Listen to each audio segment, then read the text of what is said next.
O Apocalipse. Para muitos, apenas o nome já é suficiente para causar calafrios. Para outros, é uma promessa de justiça, redenção e verdade. Mas o que realmente está escrito neste enigmático e muitas vezes mal compreendido livro do Novo Testamento? Hoje, você vai mergulhar comigo nesse mistério milenar. Vamos explorar, passo a passo, o que realmente dizem as profecias, o que pode ter sido distorcido ao longo dos séculos e quais segredos ainda estão ocultos, esperando por olhos atentos para serem revelados. O livro do Apocalipse, também conhecido como Revelação, foi escrito por João, exilado na ilha de Patmos. Segundo o próprio texto, ele teve uma visão. Não uma simples visão religiosa, mas uma sequência arrebatadora de símbolos, criaturas, catástrofes e mensagens codificadas. Por que um Deus amoroso usaria símbolos tão aterradores para comunicar seu plano final à humanidade? Por que dragões, bestas, trombetas, cálices e julgamentos? A resposta pode estar no próprio propósito do livro, esconder e revelar ao mesmo tempo. Uma revelação para os que creem, um enigma para os que zombam. Nos primeiros versículos, João deixa claro: bem-aventurado aquele que lê e os que ouvem as palavras desta profecia e guardam as coisas nela escritas, porque o tempo está próximo. Esse aviso ecoa através dos séculos como um alerta. Mas o que exatamente devemos guardar? O que está sendo revelado? O livro está recheado de números simbólicos: 7 igrejas, 7 selos, 7 trombetas, 7 taças. O número 7, repetido como um mantra, representa totalidade, plenitude divina. Mas por que essa insistência? E por que essas mensagens são dirigidas a 7 igrejas específicas da Ásia Menor, cada uma com uma advertência direta? Há estudiosos que afirmam que essas igrejas não são apenas comunidades reais da época, mas representações de períodos históricos da própria igreja ao longo dos séculos. Uma linha do tempo profética, onde cada igreja representa uma era espiritual da humanidade. Outros, no entanto, acreditam que o Apocalipse é puramente simbólico, uma alegoria espiritual que não deve ser lida de forma literal. Mas se for assim, por que tantos detalhes apocalípticos? Por que descrever com tanta precisão guerras celestiais, terremotos, estrelas caindo do céu e a ascensão da besta? Há ainda quem diga que o Apocalipse foi escrito para encorajar os cristãos perseguidos do século I, especialmente durante o Império de Domiciano, quando ser cristão podia custar a vida.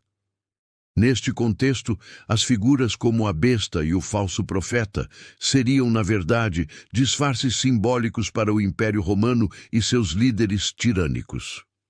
Mas isso explicaria tudo? E quanto aos relatos do Armagedom, da Nova Jerusalém descendo dos céus, da abertura dos livros e do juízo final? Há passagens que parecem ultrapassar o contexto histórico do primeiro século, tocando em eventos que ainda não aconteceram, ou que talvez estejam acontecendo diante dos nossos olhos sem que percebamos. Talvez o Apocalipse não seja apenas uma previsão do futuro, mas uma lente espiritual que nos permite enxergar o presente com olhos sobrenaturais. Estamos apenas começando. Os 7 selos. O código do fim. No coração do Apocalipse, encontramos um dos elementos mais intrigantes e temidos, os 7 selos. João descreve um livro, ou rolo, selado com 7 lacres. Ninguém no céu, na terra ou debaixo da terra era digno de abri-lo, exceto um, o cordeiro que havia sido morto. Este cordeiro, é claro, é Cristo. Mas por que esse livro está selado? E o que acontece quando os selos começam a ser quebrados? A quebra de cada selo desencadeia uma cena cósmica. O primeiro revela o cavaleiro do cavalo branco, conquista. Depois vem a guerra, a fome, a morte. 4 cavaleiros, 4 flagelos. Uma sequência que muitos associam ao princípio das dores, mencionado por Jesus nos Evangelhos. Mas há um detalhe curioso. O primeiro cavaleiro monta um cavalo branco e tem um arco, mas nenhuma flecha. Ele sai vencendo e para vencer. Quem é esse cavaleiro? Para alguns, é o próprio Cristo, simbolizando o Evangelho se espalhando pelo mundo. Para outros é o anticristo, uma falsa paz que precede o caos. Esse tipo de ambiguidade não é por acaso. O Apocalipse não oferece respostas fáceis. Ele força o leitor a mergulhar, refletir e discernir espiritualmente. O segundo cavaleiro, o da guerra, traz uma espada grande. O terceiro, montado num cavalo preto, traz uma balança. Ele representa a fome, mas não uma fome qualquer. Os preços descritos indicam inflação e escassez. Uma medida de trigo por um denário. O salário de um dia. Isso sugere um colapso econômico global, um desequilíbrio onde o básico se torna luxo. O quarto cavaleiro, o da morte, traz consigo o inferno. Juntos, eles têm poder sobre a quarta parte da terra. A quarta parte. Isso não é pouca coisa. Seria uma profecia sobre uma mortandade global, guerras mundiais, pandemias ou algo ainda por vir. Quando o quinto selo é aberto, João vê as almas dos mártires clamando por justiça. Estão debaixo do altar e lhes é dito que esperem mais um pouco até que o número de seus irmãos se complete. Isso sugere que o sofrimento dos justos faz parte de um plano maior. Um tempo determinado, uma contagem misteriosa que só Deus conhece. No sexto selo, a terra treme.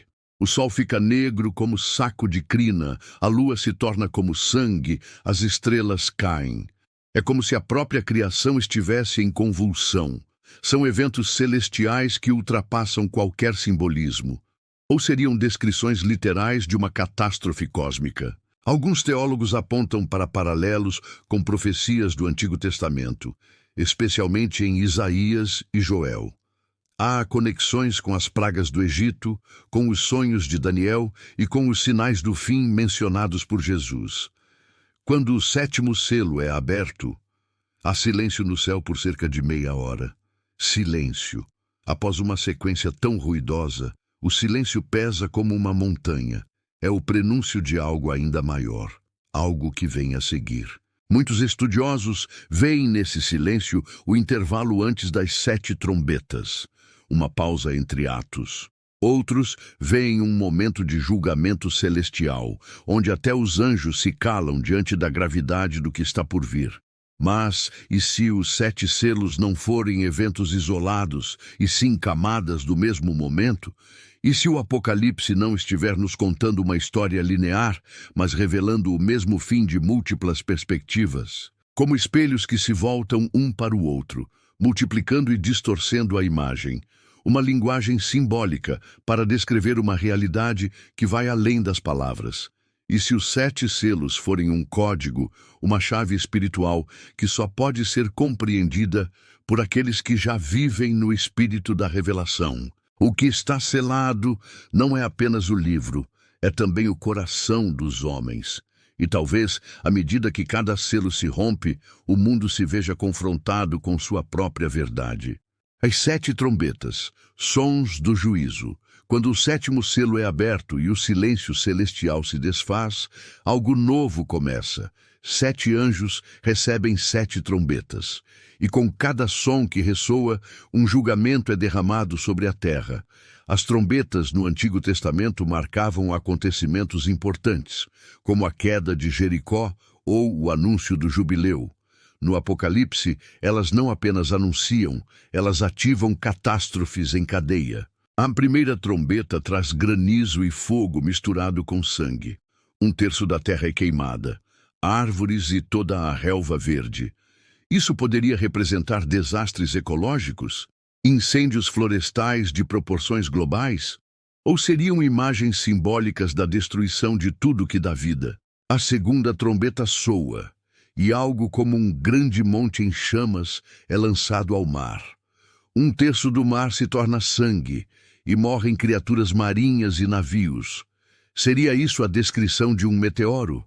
Ou a queda de um império comercial? Alguns estudiosos veem nesse monte uma alusão à Babilônia, símbolo de corrupção espiritual e material.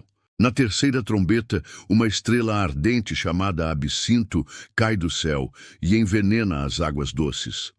Absinto, na Bíblia, está ligado à amargura, à corrupção. Milhares morrem por causa das águas. Seria essa uma metáfora para ideologias mortais? Para contaminações literais? Ou para a sede espiritual do mundo sendo intoxicada por falsos ensinos? A quarta trombeta afeta os céus. Um terço do sol, da lua e das estrelas escurece. O dia perde sua luz e a noite também. Esse desequilíbrio cósmico parece apontar para uma perda de orientação, de tempo, de direção. Ou seria um eclipse espiritual? Um tempo em que a humanidade caminhará em trevas, sem discernimento. E então, entre a quarta e a quinta trombeta, um anjo voa e exclama em voz alta: Ai, ai, ai dos que habitam sobre a terra! 3 ais. 3 desgraças maiores ainda estão por vir. A quinta trombeta soa, e com ela surge um abismo sendo aberto. Dele saem gafanhotos que não atacam plantas, mas sim pessoas, apenas aquelas que não têm o selo de Deus. Esses seres são descritos com detalhes quase míticos: rostos humanos, cabelos de mulher, dentes de leão, couraças de ferro e caudas como escorpiões. É difícil imaginar que João tenha inventado tais imagens. Estaria ele tentando descrever tecnologias desconhecidas, máquinas de guerra, ou são realmente seres espirituais, liberados por um tempo determinado? Esses gafanhotos não matam, mas atormentam por 5 meses. O sofrimento é tão grande que os homens buscarão a morte, mas não a encontrarão. É um tempo de agonia, não de destruição total. Um juízo de misericórdia. Na sexta trombeta, 4 anjos que estavam atados junto ao grande rio Eufrates são soltos. Com eles, vem um exército de 200 milhões de cavaleiros. Uma guerra brutal. 1/3 da humanidade morre. E mesmo assim, diz o texto, os homens não se arrependem de suas obras, continuam adorando demônios, ídolos de ouro, prata, bronze, pedra e madeira. Continuam com seus assassinatos, feitiçarias, imoralidades e roubos. É um retrato duro, sombrio, mas incrivelmente familiar. Quantas vezes, mesmo diante de calamidades, a humanidade se recusa a mudar.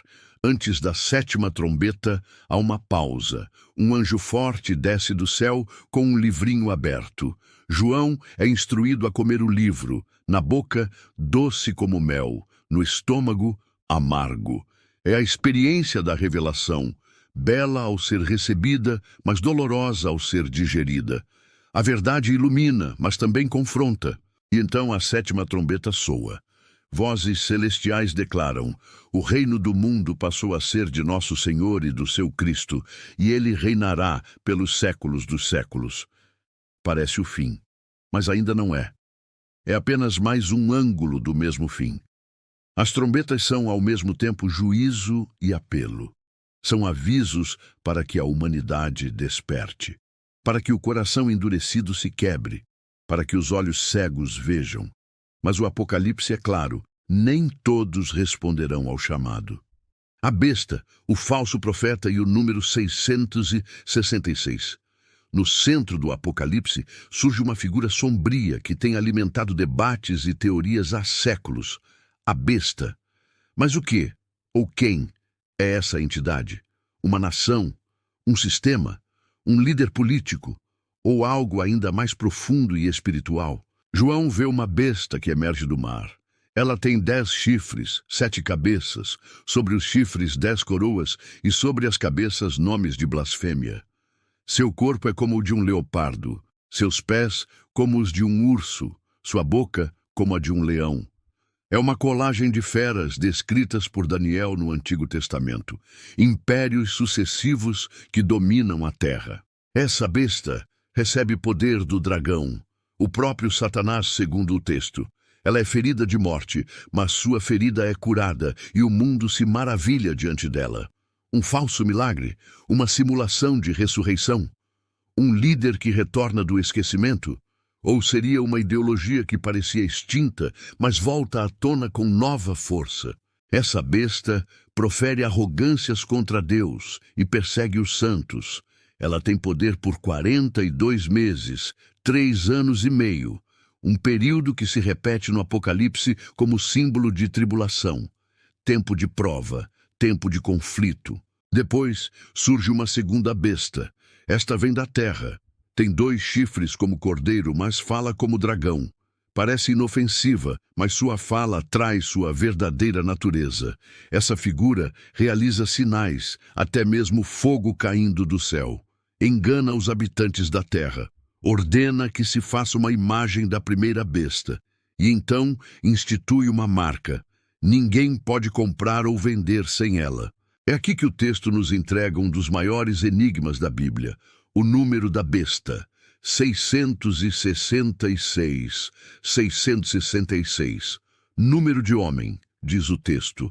Um código, um nome oculto em números, uma referência a Nero, como muitos acadêmicos sugerem, ou uma repetição imperfeita do número da plenitude, o 7.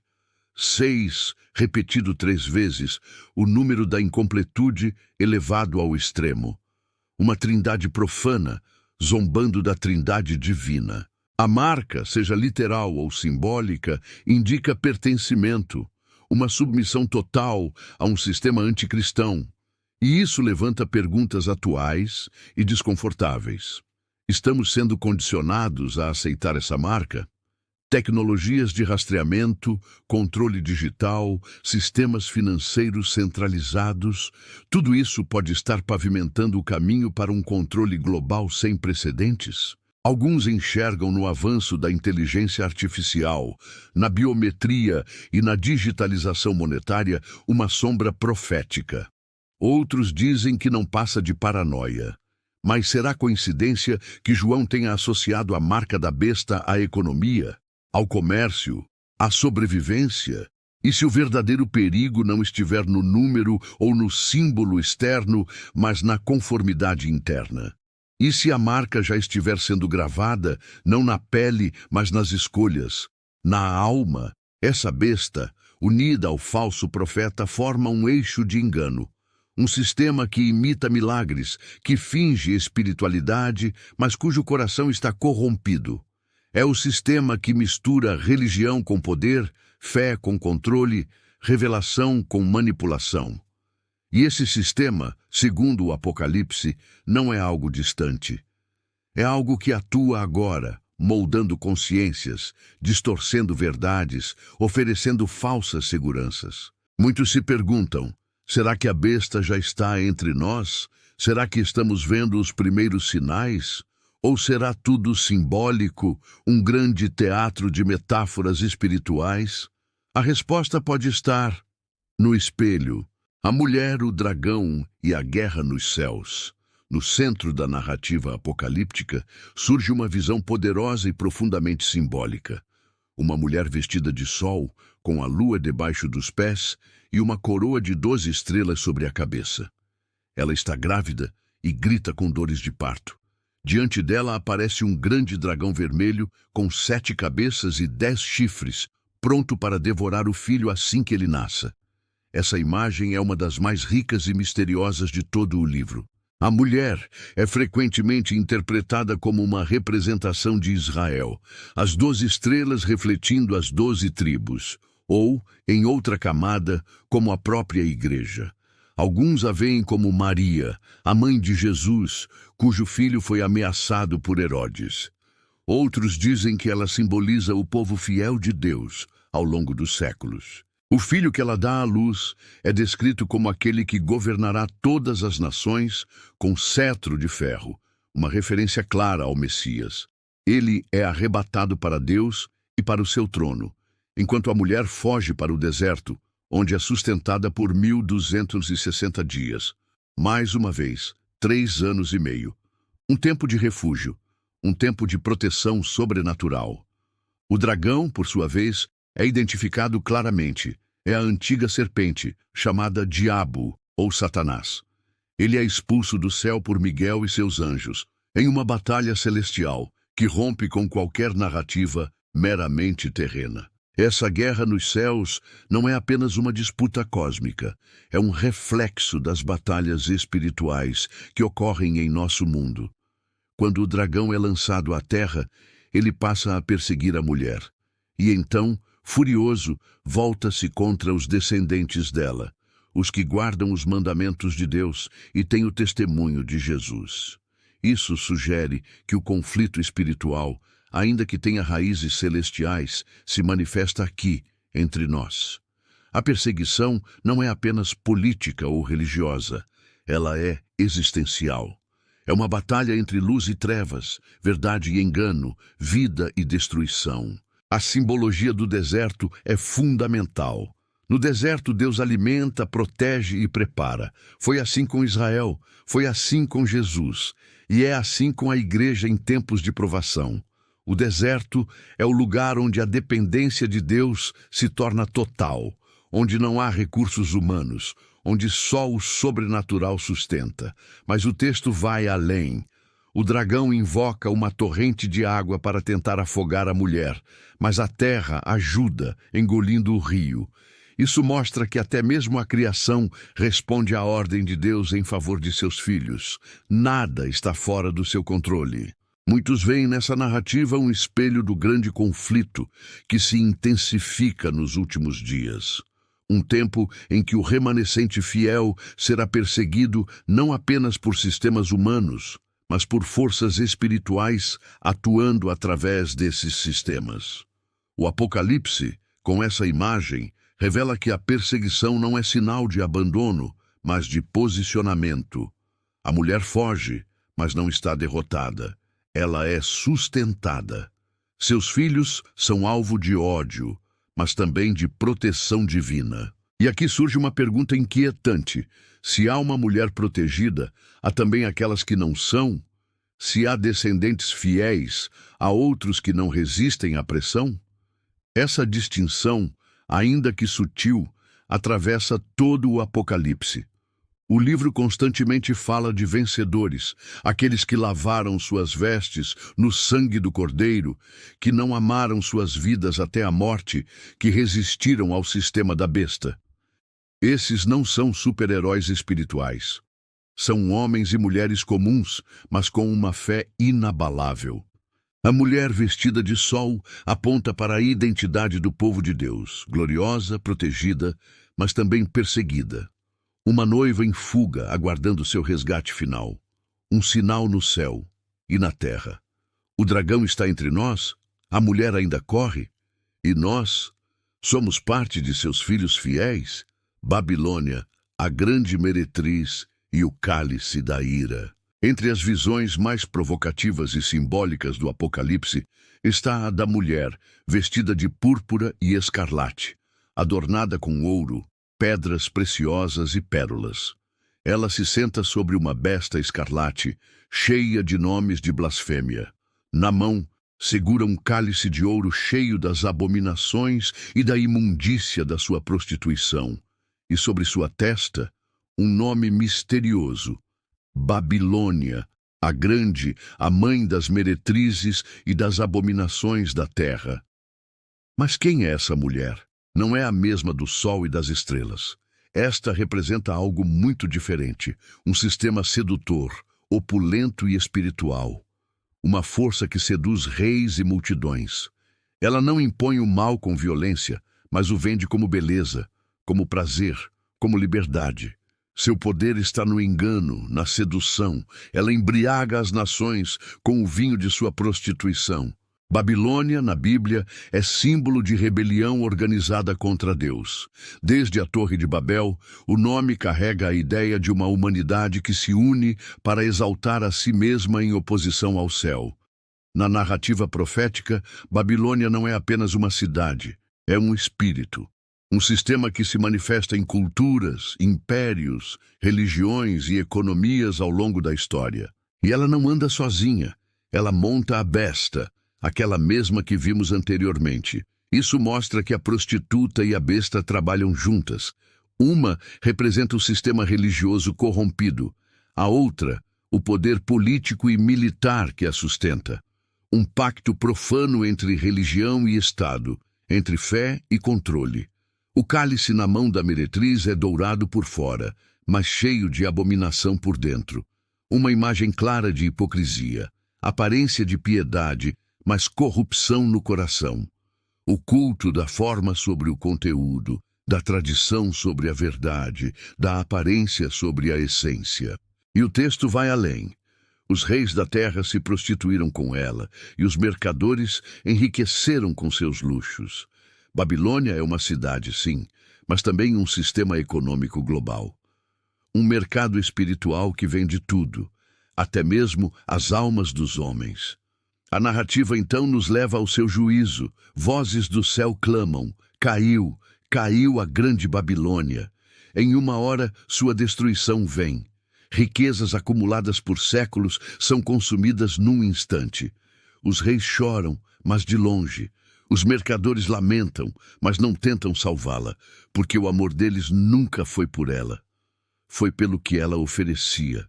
Os céus, por outro lado, celebram sua queda, porque finalmente a justiça de Deus se manifesta. E João ouve outra voz dizendo: sai dela, povo meu, para que não participeis dos seus pecados e para que não recebais das suas pragas. Essa é a parte mais urgente da visão. Há um chamado para separação, para discernimento, para ruptura. E é aqui que a narrativa do Apocalipse toca diretamente em nós, porque Babilônia não é apenas um sistema distante. Ela é uma tentação diária. É a fé corrompida pelo interesse. É a espiritualidade diluída por conveniência. É o culto do sucesso, da estética, da autopromoção. Saia dela, diz a voz. Saia do sistema, saia da mentalidade, saia da conformidade, porque o juízo virá e será total. No final, vemos uma grande pedra sendo lançada ao mar, simbolizando o desaparecimento definitivo de Babilônia. Ela não será lembrada, não será reconstruída. Seu fim será súbito, seu esplendor esquecido. E então surge a pergunta: onde estamos? Ainda sentados à mesa da meretriz, bebendo de seu vinho? Ou já ouvimos a voz que clama para fora, para longe, para o deserto, onde Deus cuida dos seus? Babilônia é um aviso, um alerta, um espelho e uma escolha. As 7 taças da ira e o dia da colheita. Chegamos agora ao ponto em que o Apocalipse revela os juízos finais. 7 taças, cheias da ira de Deus, derramadas sobre a terra. É um momento de tensão máxima na narrativa, onde o juízo já não é simbólico, é direto, definitivo, implacável. Essas taças não são simples metáforas. Elas marcam a última etapa de uma progressão de juízos. Primeiro os selos, depois as trombetas e, por fim, as taças.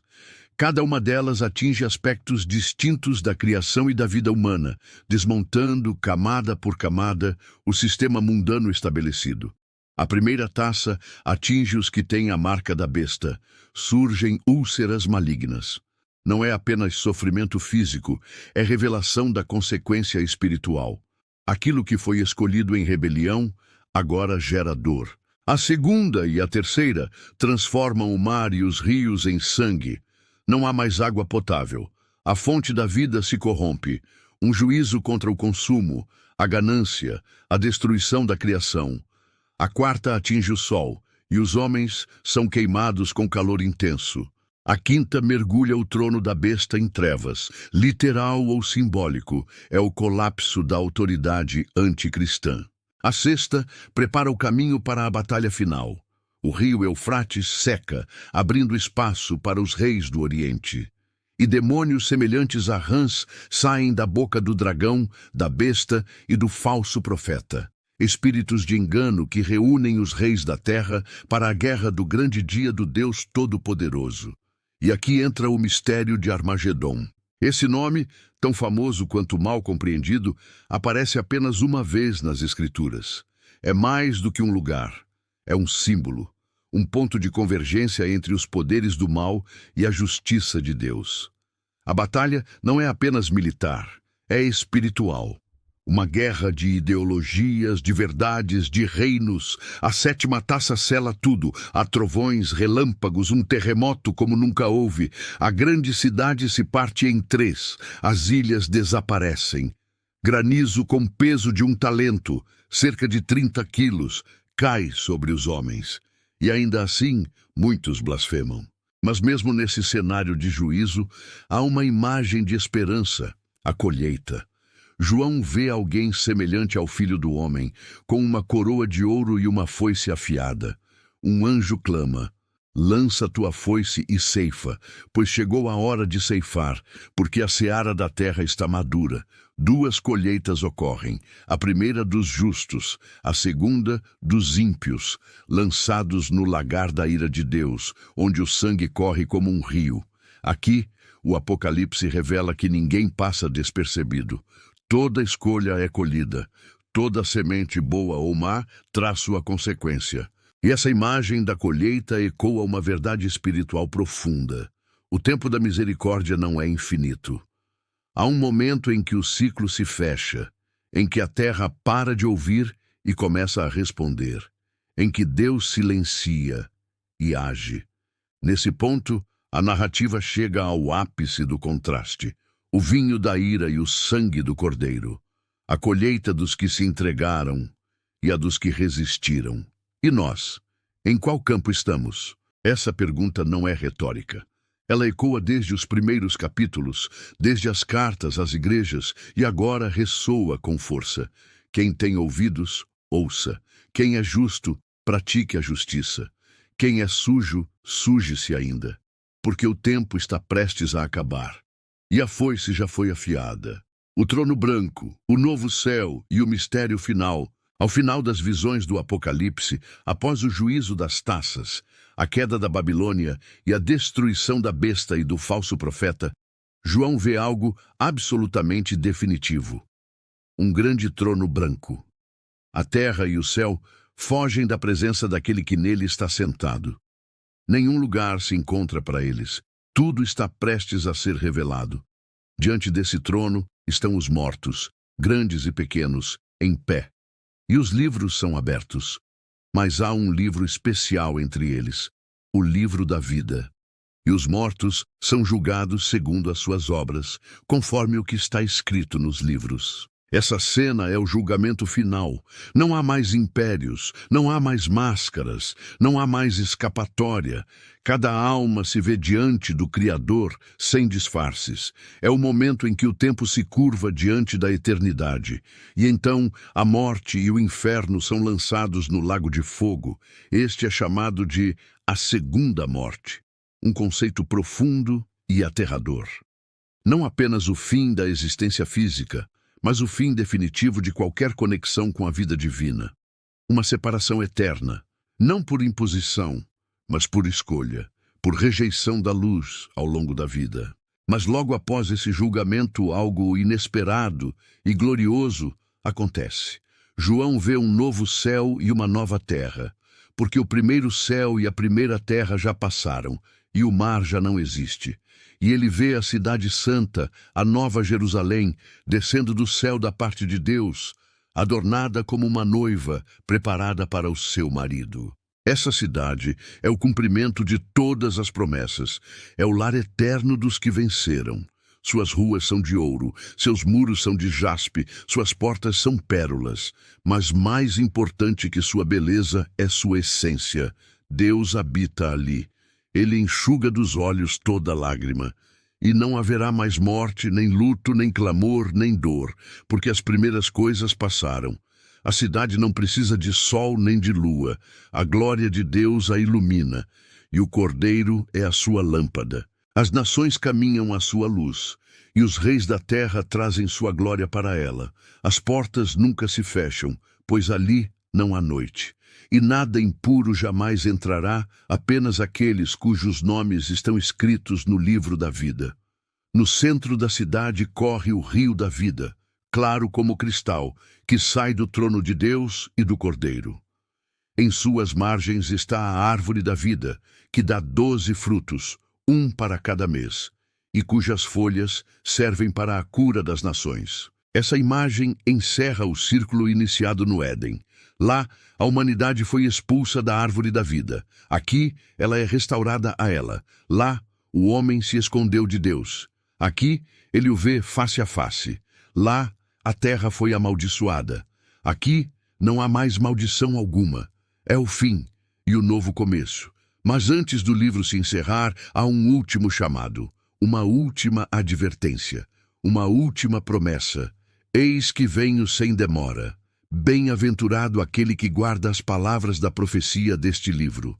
João, emocionado, se prostra diante do anjo que lhe mostra tudo, mas é advertido. Não faças isso, sou conservo teu, adora a Deus. O anjo o lembra do centro de toda a revelação. O culto não é aos mensageiros, nem aos sinais, nem às profecias. É ao Cordeiro. E então a voz de Jesus ecoa. Eu sou o Alfa e o Ômega, o primeiro e o último, o princípio e o fim. E mais uma vez, ele diz, eis que venho sem demora. O livro termina com uma oração que atravessa séculos e corações. Ora vem, Senhor Jesus. Essa não é apenas uma frase poética, é um grito, um clamor, um sussurro da alma cansada deste mundo, um desejo pela justiça, pela plenitude, pela verdade.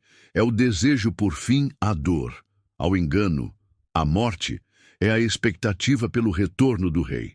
E você? Onde você está nessa história?